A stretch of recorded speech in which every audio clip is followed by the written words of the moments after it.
नमस्कार, मैं doctor Ashutosh Singh, senior consultant urologist, एंडोलॉजिस्ट and sexologist. आज हम डिस्कस करेंगे एक कॉमन टॉपिक, इनफर्टिलिटी। युवाओं में जैसा देखा गया आजकल इनफर्टिलिटी के केस काफ़ी बढ़ रहे हैं। इनफर्टिलिटी की डेफिनेशन होती है जब after 1 year of continuous effort if there is no pregnancy, that is called infertility. 1 साल तक हमने पूरी कोशिश के बाद भी जब बच्चा नहीं होता, उसको हम इनफर्टिलिटी बोलते हैं। इनफर्टिलिटी में 2 फैक्टर होते हैं, एक फीमेल फैक्टर होता है, एक मेल फैक्टर होता है।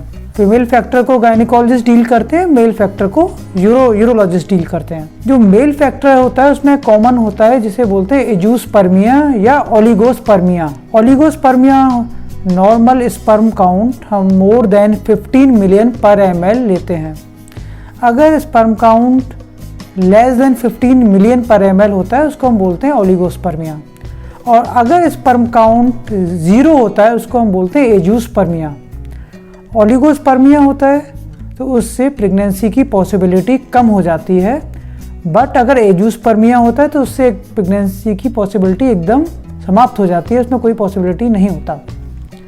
अगर हम ओलिगोस्पर्मिया के कॉजेज़ देखते हैं, उसके क्या क्या कारण हैं, तो ओलिगोस्पर्मिया में एक कॉमन कॉज होता है जिसे हम सेकेंडरी इनफर्टिलिटी भी बोलते हैं, मीन्स वेरिकोसील। वेरिकोसील होता है हमारे टेस्टिस में कुछ वेन्स होती हैं, वो डायलेट हो जाती हैं, जिसकी वजह से टेस्टिस का टेम्परेचर बढ़ जाता है और उससे स्पर्म प्रोडक्शन कम हो जाता है, स्पर्म काउंट कम हो जाता है। बाकी और भी कॉजेज़ होते हैं ओलिगोस्पर्मिया के, जिसमें हमारे टेस्टिस में बहुत सी जिसे हम बोलते हैं ऑक्सीडेटिव डैमेज होता रहता है, वियर एंड टियर होता है सेल्स का, और कभी कभी जो बॉडी की सेल्स होती हैं, टेस्टिस की सेल्स होती हैं जो स्पर्म प्रोड्यूस करते हैं, उसको स्पर्मेटोगोनिया बोला जाता है।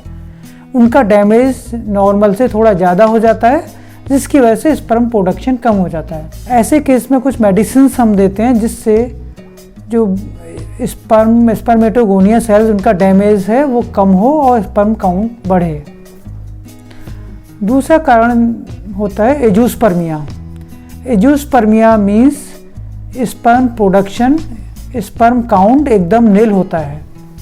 एजूस्पर्मिया के 2 कारण होते हैं। एक होता है जिसे बोलते हैं ऑब्स्ट्रक्टिव एजूस्पर्मिया। ऑब्स्ट्रक्टिव मीन्स जो टेस्टिस से स्पर्म कैरी होता है ट्यूब, जिसे हम वास डिफरेंस बोलते हैं। अगर टेस्टिस से लेके प्रोस्टेट तक कहीं भी इस ट्यूब में ऑब्स्ट्रक्शन होता है तो उससे स्पर्म हमारे सीमन तक, प्रोस्टेट तक नहीं पहुंच पाएगा और बाहर नहीं आ पाएगा। जब भी सीमन प्रोडक्शन होता है उसमें अगर स्पर्म काउंट नहीं होता उसको एजूस्पर्मिया बोलते हैं। अगर सीमन में स्पर्म नहीं होगा तो उससे प्रेगनेंसी पॉसिबल नहीं है। जो सीमन में स्पर्म नहीं होता, या तो सीमन के रास्ते में कहीं रुकावट है जिसकी वजह से स्पर्म पहुंच ही नहीं पा रहा है बाहर तक, उसकी वजह से एजूस्पर्मिया होता है, या हमारे टेस्टिस में स्पर्म बन ही नहीं रहे हैं, जो कि बहुत से कारण होते हैं, जैसे वायरल इन्फेक्शन होता है और भी कारण होते हैं जिसकी वजह से स्पर्म बनना बंद हो जाता है। अगर स्पर्म के रास्ते में कहीं रुकावट होती है तो उसको हम सर्जरी द्वारा ठीक कर सकते हैं, जिससे कि रुकावट खुल जाए और स्पर्म सीमन में आ जाए, जिससे कि नॉर्मल वे में प्रेगनेंसी किया जा सके।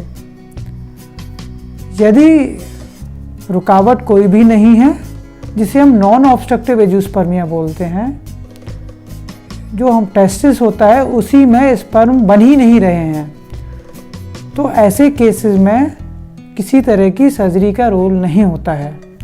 अगर स्पर्म बनना ही बंद हो गया है टेस्टिस में, तो उसमें कुछ मेडिसिन हम देते हैं, लेकिन कई बार होता है मेडिसिन बहुत ज़्यादा इफ़ेक्टिव नहीं होती हैं। तो ऐसे केस में हमें डायरेक्टली टेस्टिस से स्पर्म एस्पिरेट करना पड़ता है। टेस्टिस से हम स्पर्म निकालते हैं और उससे, जिसे टेस्ट ट्यूब बेबी बोला जाता है, उसके द्वारा प्रेगनेंसी हो जाती है। तो मैं यही कहना चाहूँगा, मेडिकल साइंस इस समय बहुत एडवांस हो गई है।